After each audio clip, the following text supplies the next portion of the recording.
Na parte em que eu comentei sobre os gadarenos, lá da história de Jesus ter tirado os espíritos jogados nos porcos, que eu falei que era um exagero do discípulo contando a história e expliquei os motivos, né? Então alguém, que eu não me lembro o nome, comentou o seguinte, que ele entendia que porco não era médium, mas que eu teria cometido uma contradição no que eu falei, pelo seguinte, porque eu falei que porco não é médio, ao mesmo tempo falei que os porcos viam os espíritos saindo ali horrorosos. E a pessoa está achando que foi uma contradição. Não é não, é erro dela. Seja lá quem for, não me lembro o nome. É o seguinte, o erro comum, clarividência não é mediunidade. O que eu estava falando?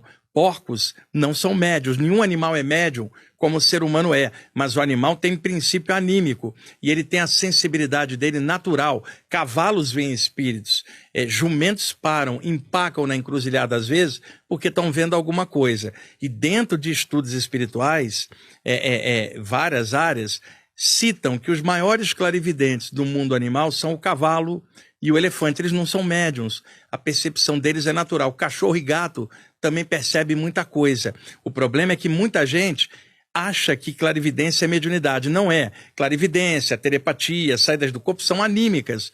Podem ter componentes mediúnicos com um mentor ajudando de fora. Agora, tira o mentor da história, ainda tem você, que é um espírito encarnado com todo o seu potencial. E qual é a prova que eu dou clarividência na mediunidade? A literatura de temas espirituais está cheia de livros de clarividentes que não são médiums e nem seguem qualquer padrão mediúnico, são anímicos. E os animais também são anímicos. Então, o porco podia ver o espírito, não significa que ele é médium, significa apenas a percepção natural do animal e muita gente comete esse erro, porque confunde clarividência com mediunidade. Então, para corroborar o que eu estou falando, eu gosto sempre de deixar as coisas bem explicadas, bem embasadas, aí cada um tira o seu próprio raciocínio usando bom senso. Não precisa acreditar em nada do que eu estou falando, simplesmente pesquisa, filtra e observa, e usando bom senso chega à sua própria conclusão. Esse aqui é um clássico da área teosófica, é o livro A Clarividência, editado no Brasil pela editora Pensamento. O autor é o teosofista e clarividente Charles Webster Leadbeater, que é o mesmo autor do clássico Os Chakras e de vários outros livros.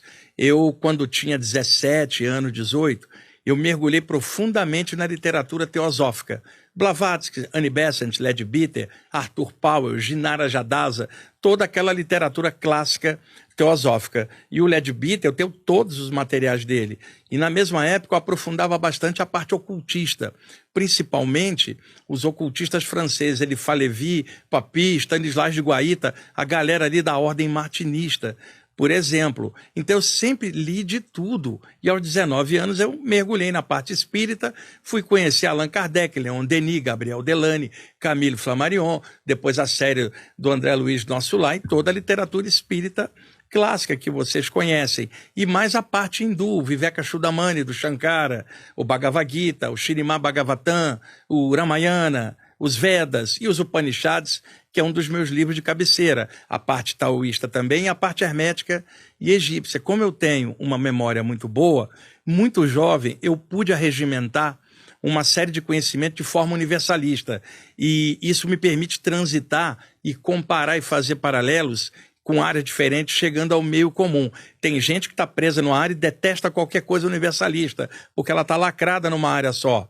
Agora, a pessoa de mente aberta claramente expande melhor seus horizontes, porque não está preso num parâmetro só. Ela consegue fazer visão de conjunto. Então, a literatura teosófica, ela produziu muita coisa interessante, tá? Não tem muita parte prática na teosofia, e isso é uma crítica construtiva. Muitos teosofistas hoje vivem do passado, ficam citando literatura de 100 anos atrás, por que não produz coisa nova? E outra, não tem quase prática nenhuma de nada, fica só no discurso teórico, e de repente surge um médium com o qual o pessoal da teosofia não concorda, fala, olha, aquele ali é médium, e aí o médium está tendo a experiência que o teosofista às vezes não está tendo. Mas o que eu estou falando? Visão de conjunto. Soma o que o médium está falando, olha o teosofista, e tira o seu meio caminho. Esse livro é excelente, para mim é o melhor livro sobre o tema. É fininho, mas é um livrão. Lembrando, Leadbeater não era médium, não gostava de mediunidade, clarividente, anímico. Esse aqui é um livro ocultista do Faneg, chama-se Método de Clarividência. Isso aqui é uma obra esgotada, pelo que eu sei, não foi reeditada, para vocês terem uma ideia. Ele foi editado pela Livros do Mundo Inteiro, uma editora que não existe mais, do Rio de Janeiro, em 1972. E, por incrível que pareça, o prefácio do livro é do Papi, que o pessoal chama aqui no Brasil de Papos, né? O Papi nasceu em La Coruña, na Espanha, e com 1 mês de idade, os pais se mudaram para Paris, né?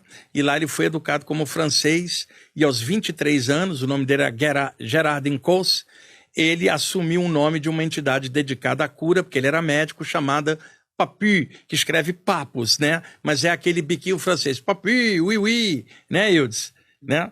E ele faz o prefácio aqui, para você ter uma ideia da importância desse livro, e no finalzinho tem um apêndice do Pandit Ramananda, falando de clarividência pelas vias do yoga e da parapsicologia. É uma pena que esse livro está esgotado. Métodos de clarividência, deixa eu virar aqui o frontispício do livro, porque ali está apagadinho, ó. G. Faneg, Método de Clarividência. Editora Livros do Mundo Inteiro, Rio de Janeiro, 1972.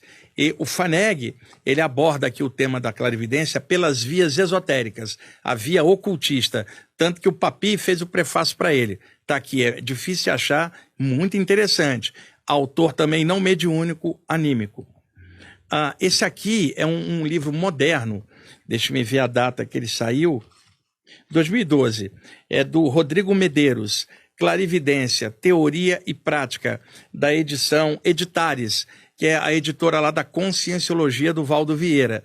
Então, ó, Clarividência, Teoria e Prática, Rodrigo Medeiros. O Rodrigo se baseia no trabalho da Conscienciologia do Valdo Vieira, mas fez um trabalho muito legal sobre clarividência, um trabalho moderno. Então, veja, um trabalho de Conscienciologia, um de ocultismo, o outro de teosofia. Nenhum dos três é mediúnico. Agora, pode ser que a pessoa encontre vários livros de mediunidade que falem de clarividência, porque um médium, como tem a soltura energética maior, ele acaba vendo mais, não significando que o outro, que não tem a mediunidade ostensiva, também não vai ver animicamente. No caso lá dos porcos, visão anímica, não mediúnica. Porco não é médio, ainda vale o que eu falei, e aí é só pesquisar esses livros e conferir o que eu estou falando. E por último, alguém também pediu para citar alguma coisa sobre Jesus. Eu tinha falado num programa anterior que um dos meus livros de cabeceira, Jesus, o Filho do Homem, do Khalil Gibran, o autor do Profeta, que foi um dos maiores escritores que a humanidade já viu, da editora Martin Claret.